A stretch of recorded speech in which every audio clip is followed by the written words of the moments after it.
L'idée, c'est d'expérimenter les connexions entre l'homme, la machine, le numérique, pour essayer d'aller au-delà de ce que le corps naturel, le corps biologique, permet aujourd'hui.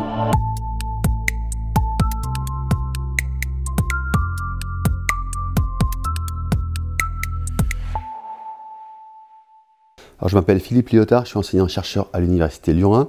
Je travaille plutôt sur l'anthropologie du corps. Je suis au laboratoire sur les vulnérabilités et l'innovation dans le sport. Et par ailleurs, je suis chargé de mission égalité-diversité à l'Université Lyon 1.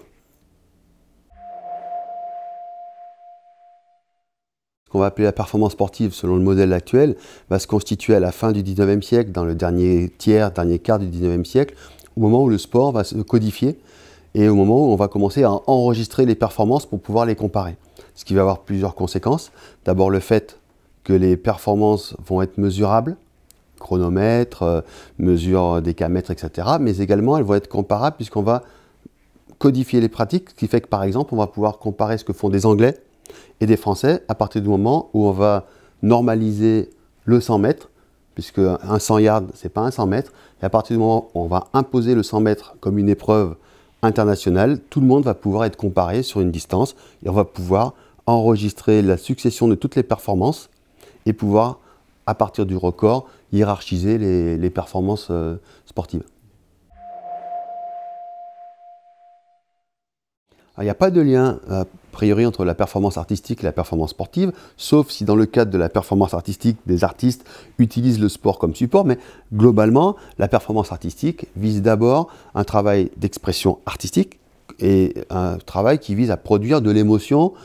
sur un public. Et ce qui compte dans la performance artistique, contrairement à la performance sportive qui est enregistrée et qui permet des comparaisons à distance, c'est le fait que le corps soit impliqué ici et maintenant et soit sur scène, en relation avec un public.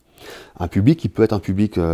institué dans un théâtre, dans une salle de danse, ou bien un public informel dans la rue, par exemple. On a des performeurs de rue, par exemple, qui vont rencontrer un public de façon aléatoire.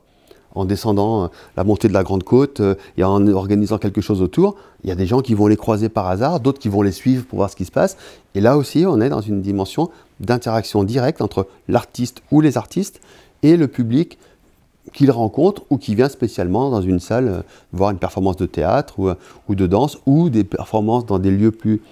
peut-être plus underground. Je pense à la demeure du chaos où dans le bunker, il y a eu un certain nombre de performances très fortes il y a quelques années où là le public venait justement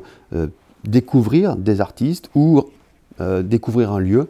où justement se jouait une performance qui était jouée ce jour-là et qui parfois était jouée qu'une fois et qui n'a plus été joué par la suite. Et ce travail sur le corps, ça renvoie à la volonté des artistes